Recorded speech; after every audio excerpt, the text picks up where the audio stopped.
Kin Live, magazine proche du Kinois. Kin Live, la vie à Kin. Boye imalamu bandeko balandi na Kin Live. Ya lelo oyo ezopesa melabino na Ephraim Disengomoka, mukuse ya basango yangoyo.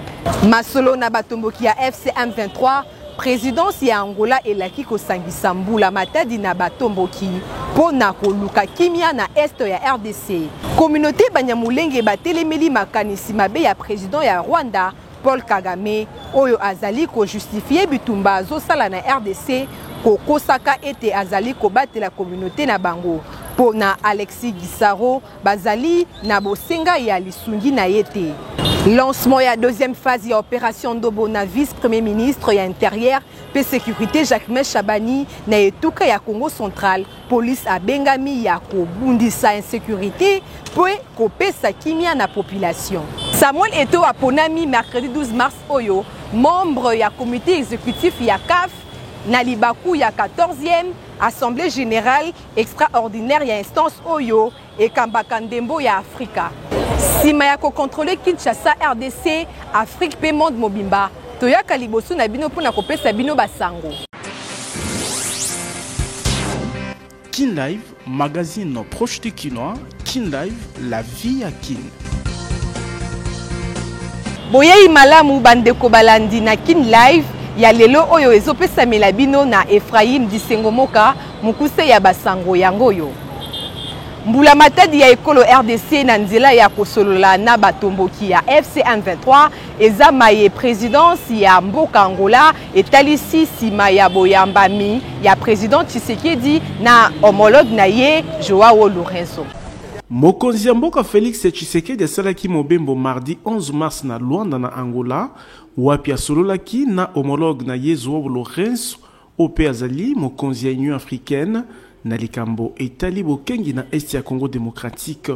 Bokutani o esalemi ngonga moke yambo ya likita to sommet ya SADC ebongisami le 13 mars 2025 wapi bakolobela bokobi ya situation sécuritaire pe komanyola ba recommandation ya réunion extraordinaire ya Troïka ya SADC elengelamaki le 6 mars eleki. Nangonga kosola na ba AFC M23 oyo basungami na Rwanda ezali ligne rouge oyo ekoki kondimama te ekolo Congo démocratique elingi kotia na vino pona koyanola na bosenga ya communauté internationale pe régionale ya kosolola mbala moko na bato banso o bazali impliqué na crise kozelaka bokoti na misala ya résolution ya sommet conjoint SADC EAC présidence ya Angola etel seki mardi ete alingi kosolola na batomboki ya M23 po ete kolo Congo démocratique pe ba M23 basala ba négociation directe na Luanda mikolo mizali koya po na kimia na Congo démocratique na kotanga molobeli ya mokonzi ya mboka Tina Salama ba prendre acte ya mokano wana pe bazali kozela komona bokoti na misala ya démarche ya médiation angolaise tolobi tibokoyoka. Totikala na likambu ya discussion directe na ba M23, ministre ya communication pe molobeli ya mbula matadi atalisi ete mokonzi ya mboka Angola azali kosalela ekoti na ye ya médiateur to mosangisi Patrick Muyaya oyo akoti na mozindo ya likambu te ya discussion directe na ba M23 atalisi ete esengeli kozela ba précision mikolo mizali koya. Écoutez, merci pour la question. Ce qu'il faut savoir et ce que je peux en dire pour le moment, c'est que le président angolais avait une responsabilité dans le cadre de la résolution 2773. Pour ceux qui n'ont pas lu, je souhaiterais que les gens lisent parce que c'est lui qui est le médiateur principal dans le cadre du processus de Luanda et il a invité le président de la République aujourd'hui pour lui faire part de l'initiative qu'il a prise. Donc il faudra attendre dans les prochains jours de précisions qui pourront être faites sur comment cette initiative devrait se faire. Donc nous reviendrons pour vous donner des plus amples détails dès que nous les aurons. Ministre ya ITPR Alexis Gisaro, membre ya communauté Banyamulenge, a telemeli lokuta ya Paul Kagame oyo butu moi alobaka ete azali ko batela Banyamulenge oyo bazali stigmatisé. Liboso ya bapanzi sango mardi 11 mars, Alexis Gisaro a talisi ete l'État congolais nde abatela kabango. Ezali lokuta ezali lokuta monene oyo Rwanda lelo azali ko propager tango azali ko lobake bazali ko ya awa pona ko protéger communauté na biso ezali lokuta monene d'abord parce que communauté na biso etikali ko inviter bango te etikali ko senga bango te ke bazala ba avocat na biso communauté na biso ezali une des communautés ya Congo ba problème na biso entre congolais ata to bundi ata to swani tozali na tata pe to koluka ba solution na katikati na biso toza na besoin te que muta uta libanda po ya koluka biso ba solution awa oyo azaki kolobake ayepo na yango te ayepo na agenda mususu agenda ya Rwanda ezali agenda te ya koya ko protéger communauté na biso nazaki koloba tout à l'heure que communauté na biso ezali na Kinshasa toza ko vivre na Kinshasa toza ko vivre na Bukavu est-ce que na Kinshasa ata soki problème to pokoso ebimi ezali kaka l'état na biso est-ce que tokenda kolela tokoloba président batu bakomi koloba ke biso toza ba complice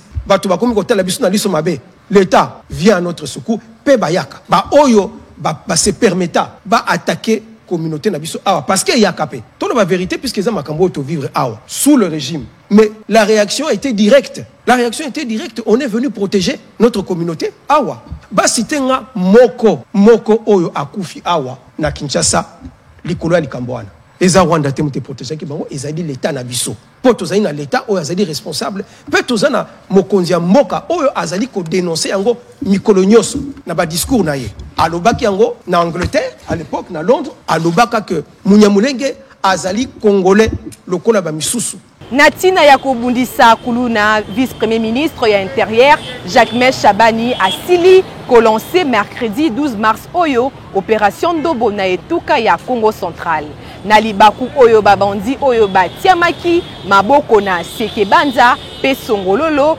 pe bipai mususu bazalaki présenté na ministre ya intérieur sima ya Kinshasa opération Ndobo ekomi na etuka ya Congo central. Lancement officiel ya etenya mibale ya opération Oyo et talisi détermination ya Mbula Matadi ya kosilisa insécurité na ma grande ville ekolo Congo démocratique.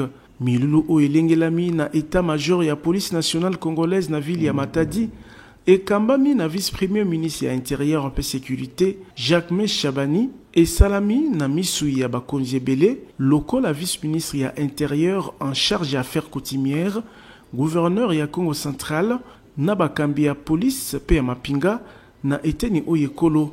Ainsi c'est vraiment l'occasion ya koyebisa bandeko nyonso ya Congo central batata bamama oyo bana na bino bobatela bango bobenda bango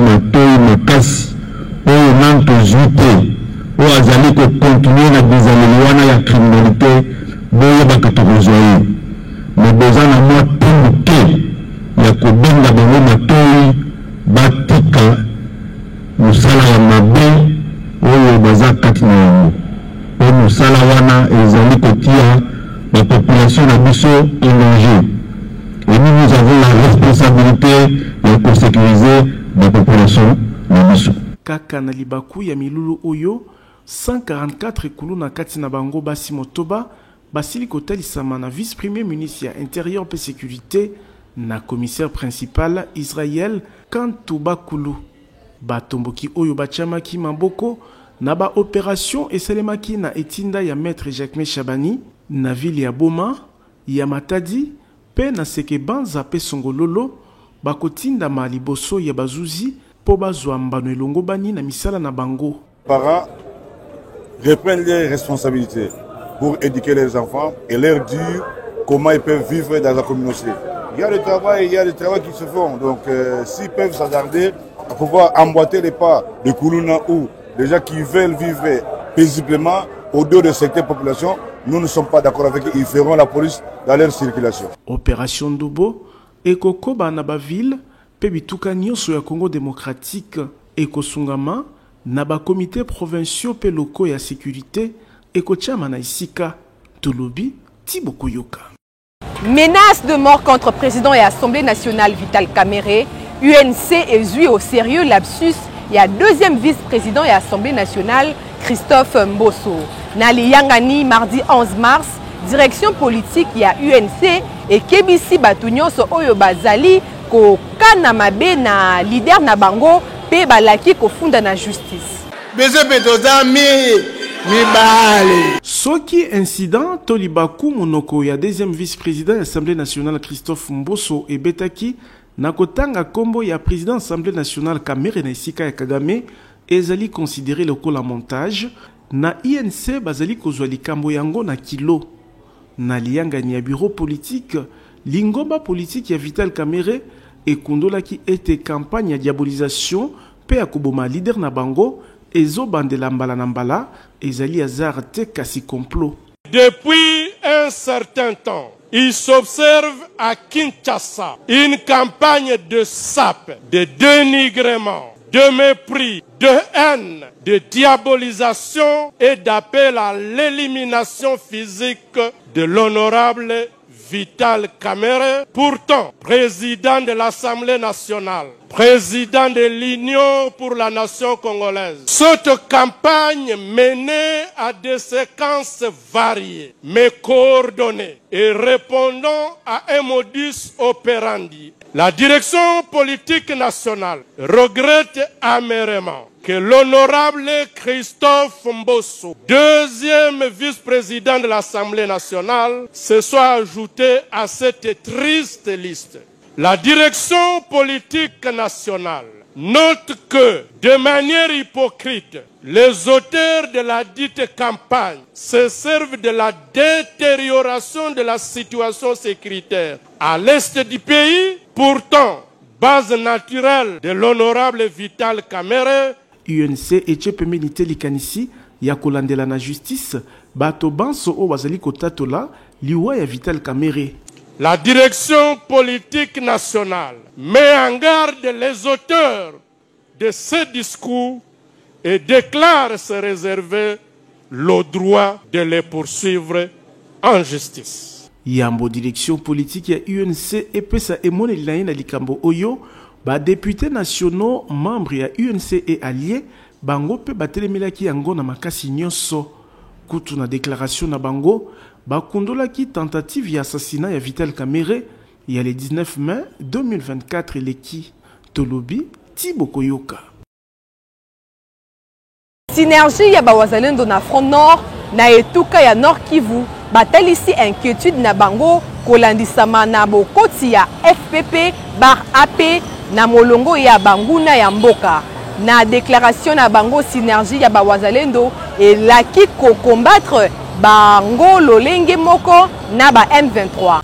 Déclaration officielle numéro 001 bar SW bar 2025. Nous, membres de la synergie de Wazalendo Front Grand Nord, sommes très inquiets de suivre la vidéo lue par le porte-parole du FPP bar AP du général Kasereka Kassiano Kabido déclarant leur adhésion au sein du mouvement des terroristes M23 RDF et leur allié AFC. Cette position de défection n'engage que le FPP bar AP qui faisait partie de la synergie de Wazalendo Front Grand Nord et non une affaire de tous les membres signataires de l'acte d'engagement constituant notre dynamique Wazalendo Front Grand Nord. La synergie, dans son entièreté, reste aux côtés du président de la République et réaffirme sa loyauté envers nos FARDC. C'est pour cette raison que tous les membres du mouvement FPP bar AP qui ont suivi l'idéologie de l'agresseur rwandaise, nous les déclarons terroristes et restons solidaires pour leur traque jusqu'à leur dernier retranchement. La trahison du FPP bar AP n'aura aucun impact sur le bon déroulement des opérations visant à anéantir définitivement l'existence des égorgeurs dits présumés ADF et les terroristes M23 bar RDF qui équiment notre région. Na mobembo ya mosala na Congo central, vice-premier ministre ya intérieur et sécurité Jacques Chabani ayebaki ko lancé mardi 11 mars vulgarisation ya mibeko etali bokela mipe etamboli ya comité provinciaux pe locaux ya sécurité. Mesdames et messieurs, membres des comités provinciaux et locaux de sécurité, et particulièrement vous, les chefs de quartier, de groupement et de rue, vous constituez, avec les textes de loi qui vous ont été distribués, la base et le socle de la protection du territoire et de la sécurisation des personnes et de leurs biens. Désormais, la tenue régulière des réunions de sécurité, avec la participation des responsables des services et celle de la population, notamment lors des réunions des comités de sécurité élargis, est une obligation. L'établissement des comptes rendus de réunion et leur transmission à la hiérarchie dans les délais requis feront l'objet de missions de contrôle et de suivi et évaluation. Les réunions des comités de sécurité doivent être préparées et conduites suivant les dispositions pertinentes du décret et des mesures d'application. Secrétaire général ya Senko Akamwe Maloba ya Albert Kakenza mokambi ya église foi abondante oyo atalisaki ete dialogue Senko ECC elingi ezali pona mokitani ya président Tshisekedi na maloba ya monseigneur Donatien Chole et sengelaki ko vérifier na bayeba zalaki na liyangani wana. J'étais très surpris, mais je me dis c'est compréhensible. Dans tout ce qu'il a dit, une seule chose est vraie, il n'était pas là. Donc vous avez la latitude d'aller vérifier auprès de ceux qui étaient là, le révérend Eric, Idriss, le révérend Ijiba et tout ce monde qui était là pour qu'ils vous confirment si je dis ça ou pas. Ce que je sais avoir dit en expliquant le pacte sur le résultat des travaux des scientifiques, c'est que le pacte qu'on aura eu et le consensus national qu'on aura eu servirait de socle à la refondation d'État, dont se serviraient tous les gouvernants qui viendraient jusqu'à, d'ailleurs si vous allez dans les guides, on dit jusqu'à 2060, l'année du centenaire de l'indépendance. Donc il n'a été jamais dit qu'on le fait pour celui qui vient après le Tshisekedi, mais ce sont les travaux qui serviront à tous les gouvernants qui se succéderont, y compris bien sûr celui qui est au pouvoir. Est-ce qu'il faut être suffisamment intelligent pour comprendre ça? Voilà pourquoi l'État doit vraiment veiller à ce que ceux qui veulent diriger les églises aient un minimum intellectuel. Donc vérifiez auprès de plusieurs qui étaient là et ils vous diront pas le contraire de ce que je vous dis. Bon, il a l'excuse de n'avoir pas été là, c'est qu'il a été menti alors par quelqu'un qui ne comprend rien ou est de mauvaise foi. Il n'a qu'à vérifier auprès des autres. Kin Live, magazine proche du Kinois, Kin Live, la vie à Kin. CNDH et Kanikolenge la Makita, to session extraordinaire pour valider par rapport à l'activité à droit de l'homme na RDC. Mokondi ya institution Oyo, Paul Sapou, nde asalaki annonce na libaku ya clôture, to bosu kisi ya session ordinaire ya janvier. Ceux qui ont refusé de faire allégeance au M23, à l'AFC, ont été soit éliminés, exécutés sommairement, soit emmenés à des destinations inconnues. Ce sont des réalités que le grand défenseur des droits de l'homme, pour le besoin de stratégies de protection, je ne citerai pas les noms, nous sommes en contact avec ceux qui ont fui et pour lesquels nous avons organisé une protection locale, mais cela nous demande que nous puissions réfléchir à la véritable stratégie de leur protection et pourquoi pas de l'éloignement, puisque ce sont des témoins gênants que le M23 et l'AFC cherchent pour effacer les traces.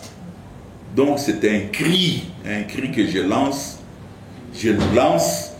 que nous lançons au gouvernement congolais d'agir le plus vite possible parce que chaque jour qui passe, il y a des réfugiés qui meurent. Koma kolo lopango na $1,500, kasi okopesa $500. Mususu ekolanda muke muke. Soki pe olingi okoma patron, babus ya sika 00 km na ba moto ezo pesa mananyongo na président Ziko Mukanga. bolingo ya Congo pe ya bakongolais nde ezali kokarakterize baaction sociale pe philanthropique ya président Ziko Mukanga Makila Lumumba o alingi komona lisusu locataire pe mobola te na Kinshasa. Kokoma kolo lopango ezali lisusu lixité pour président Ziko Mukanga a soldé lopango ya 20 sur 20 na $1,500 oyo kuto kofuta $500 ya pamba mususu ekolanda moke moke. Tala ba kinois pe ba congolais o batimba na ba quartier Mukanga 1 na commune Ntele pe quartier Mukanga de na Menkao na commune ya Maluku pona kopona lopango na ye grâce ya opération Koma Kolo Lopango. Awa kotonga ndako ezali na facilité pour nyonso eza sur place. Ba dépôt ya ciment, ba dépôt ya mabaya, ya ba barre de fer, ya ba tol, pe ba forage pona kozwa mai, ezala ba groupe électrogène ya mbiji pona kosunga misala na bino etambola na lombangu. Nil par ailleurs, na quartier Mukanga de paysage ezali awa lokola kaka na Ottawa na Canada, mopepe kitoko. Mokonzi ya bawewa nyonso ya RDC amemeli bino opération comme patron. Babus Mercedes Force ya sika 00 km ezali kopesama na $30,000 ya pamba kasi okofuta be $10,000 mususu kolanda moke moke.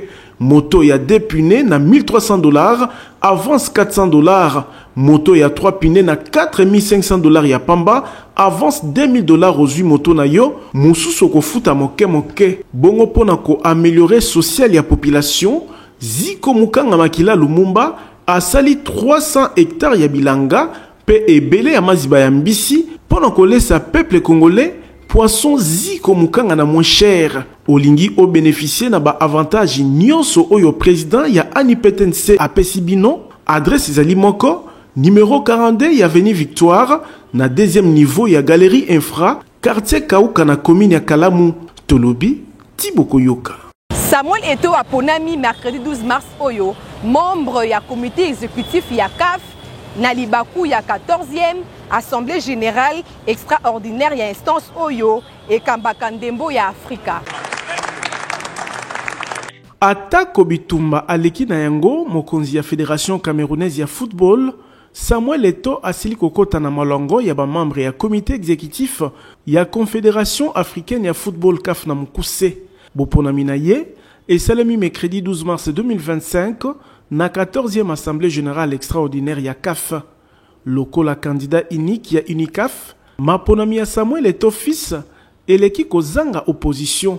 Bokoti na ye na kati ya comité exécutif ya CAF ekembisi lisusu influence na ye na masano ya ndembo ya Afrika. Koponama ya Samuel Eto'o ezali lokola récompense to lifuti na komi pesa na ye pona développement ya ndembo ya Afrika. Efungoli pe nzela ya ba perspective mosusu pona UNICAF o ezwi mojalisi ayebani makasi na masano ya ndembo ya Afrique na kati ya CAF. Élection oyo ezali étape ya mutuya pona Eto'o oyo aleki na bitumba minene pona komona candidature na ye kondimama.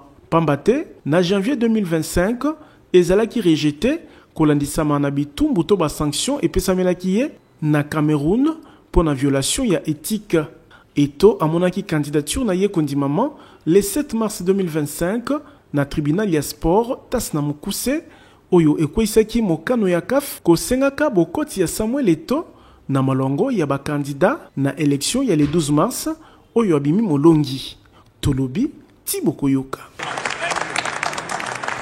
Ko voyager na mikili ya poto ekomi facile na mbokasi ya agence de voyage Tour du Monde Service oyo ezali ko faciliter visa ya États-Unis, Canada, Europe pe bipai olingi.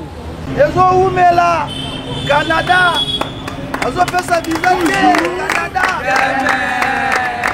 Soki kuna esimbaka te popola makolo yaka kotoyo po temes ezali na code ya déverrouillage po ozwa visa.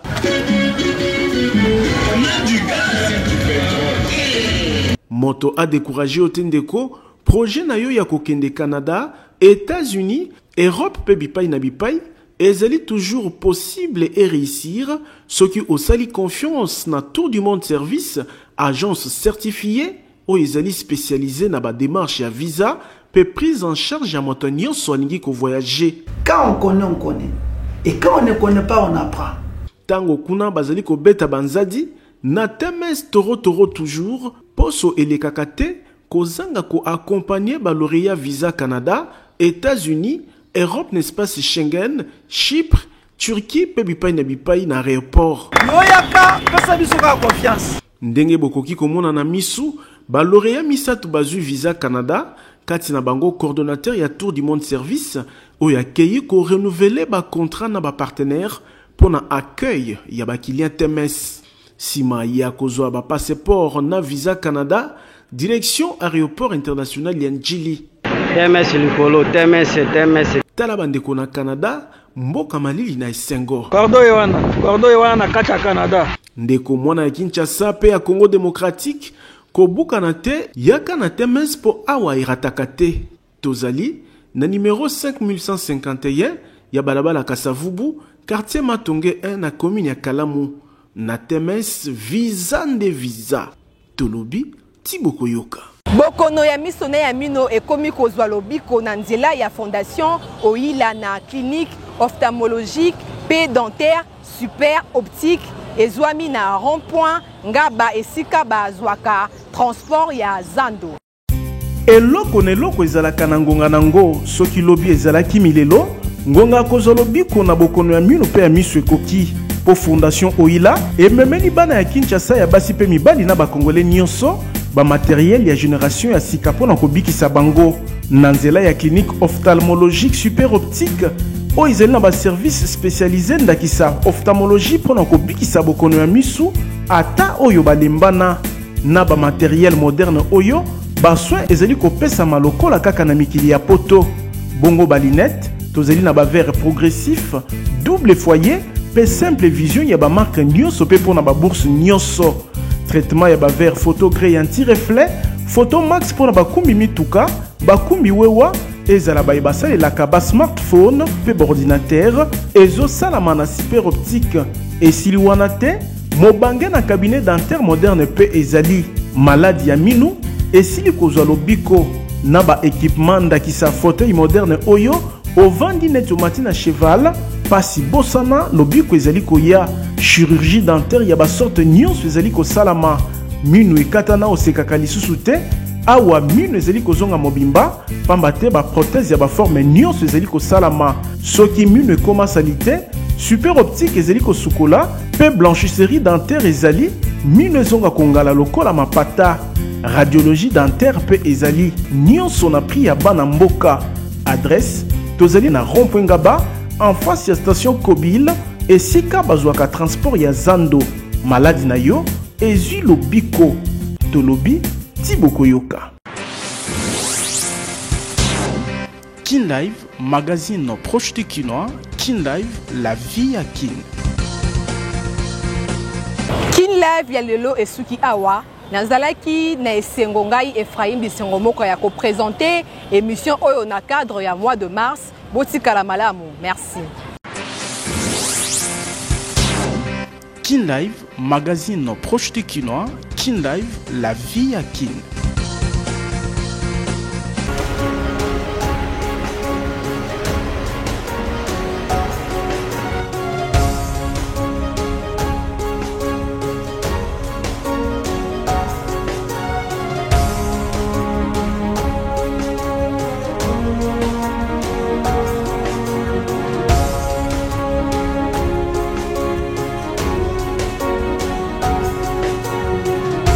Mardi 11 mars,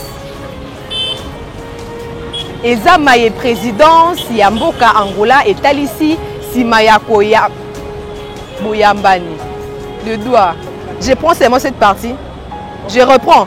Je ne vois presque rien. C'est pas grave. Dialogue 5 Senko SSC et Yingi. Sango Yango Yo. Tangi. Masolo. Wana kutu otanga no nyonso akotala.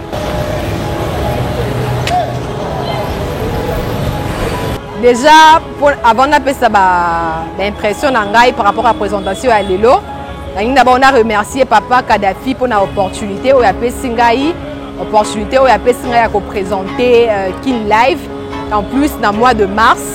Et ce n'était pas vraiment facile, surtout en Lingala pour la première fois. C'était vraiment difficile. Mais quand on peut coacher, je me suis quand même en sortie. Un grand merci, plutôt félicitations, n'accordons à Bisso Kadhafi pour la manière malam où il y a commis la information parce que jusque là na UFASIC faut respecter les normes dans le chapeau. Les 4 questions de référence doivent se trouver. Tout le monde vraiment 4 questions de référence et puis c'est essentiel. Il y a information où tu peux ou ne peux pas se recourir dans les commentaires mais on comprendre en tout cas information peut ça manandinga malamu na Kin Live. Félicitations à Papa Kadhafi. Oui, différence c'est Ali dans le sens où il y a des médias mingi lingala. Combien même de proximité ça la caméra qui sera proximité. Mais avec Papa Kadhafi dans Kin Live, il y a le tout. Il n'y a pas de subjectivité, il y a l'objectivité. Politique et Zali, information à proximité Zali. Kin Live, magazine proche de Kinois. Kin Live, la vie à Kin.